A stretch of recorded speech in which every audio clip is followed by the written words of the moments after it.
Hi everybody, Robert Dyer, and welcome to the Robert Dyer channel Christmas Countdown, where tonight I went to see The Rise of Skywalker. Now, The Last Jedi, I saw it probably the last day of the weekend.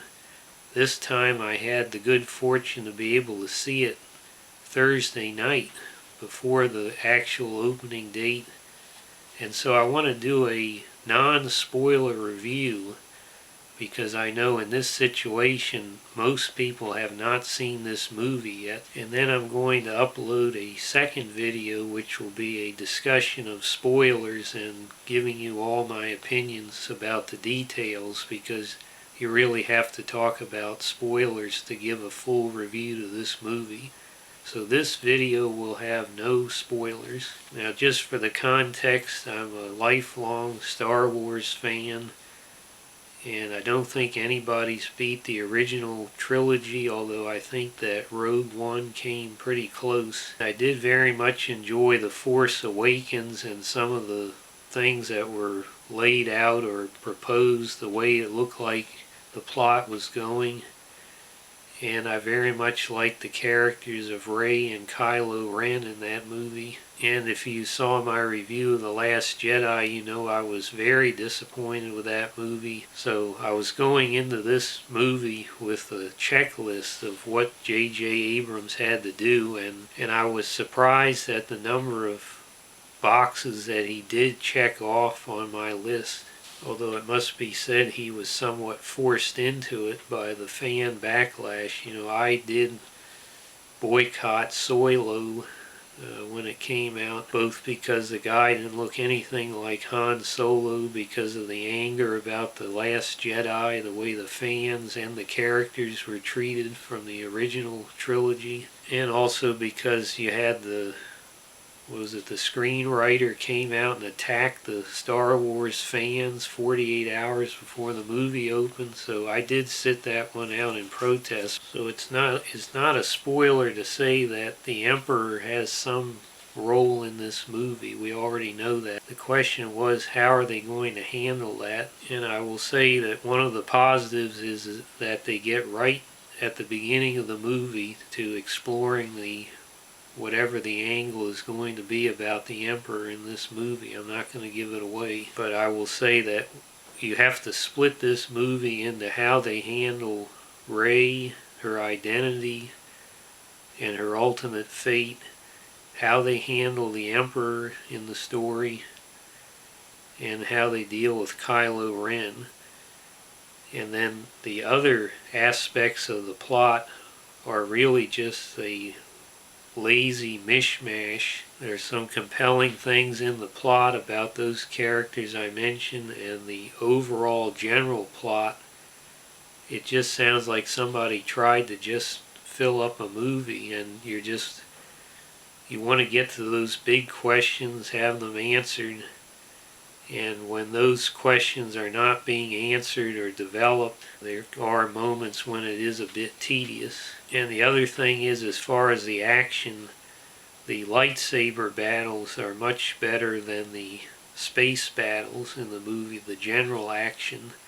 I thought these were some of the best lightsaber battles in terms of the choreography and the intensity. The space battles, however, I think as bad as Rian Johnson was overall in The Last Jedi, he was much better at filming the space battle scenes. These are just badly shot in The Rise of Skywalker. It's just a big mess, so I was not impressed at all. I think these are the worst space battles in any Star Wars movie. This movie handled the original trilogy characters with much more respect than The Last Jedi did. However, it was still not enough to erase the stain of how they presented Luke and Leia in the last movie.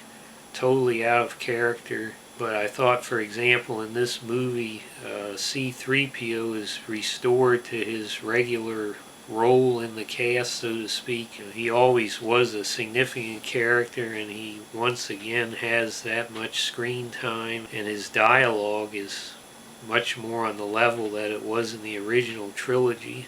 I'll say as far as Rey's identity and her character arc, I personally was thrilled with the way they handled that in this movie. I personally was thrilled with the way the Emperor is handled in this movie. He is one of my favorite characters, if not my favorite, in all of the Star Wars movies, along with Darth Vader. And I will say, if you're like me and the Return of the Jedi throne room scenes are among your favorite, I think you will be satisfied with the way the Emperor aspect is handled in this film. I'll say that I was fairly satisfied with the character arc of Kylo Ren in this. From that standpoint, the way they dealt with the Rey storyline exceeded my expectations, and pretty much the same with the Emperor aspect. In a way, the way that they did handle those characters well, in my opinion, unfortunately, it really plays up the fact that they blew this trilogy by wasting the whole second movie, because what you learn about these characters and what you see as the potential, the stories that could have been told both in this trilogy and in other things like novels or comic books, you realize that those potential stories are more exciting than the movie that you're watching. And so for that reason, I will say that if you are a fan of the characters of Rey, the Emperor, Kylo Ren, this is probably a must-see for you. It was a must-see for me, and I greatly enjoyed those aspects of the movie.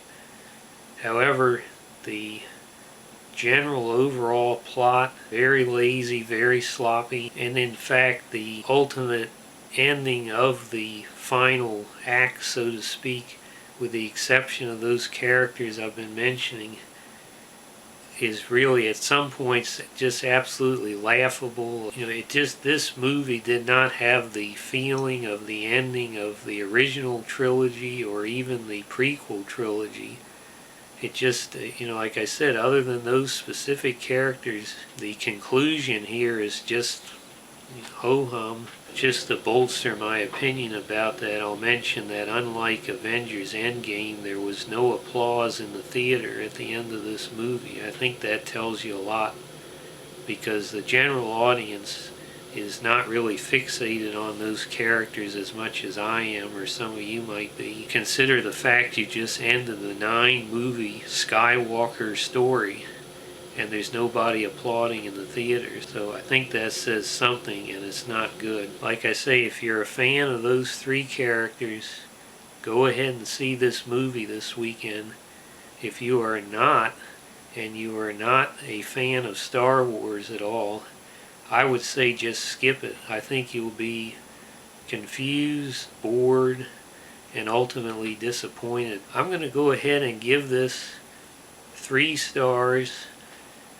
This, in my opinion, because of what it delivered for me personally, I think this is the best of the 3 in this trilogy. So look for my spoiler discussion when I upload that. But for right now, I hope you like this video. Share it with your friends.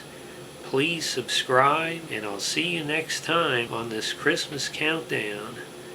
Bye, everybody.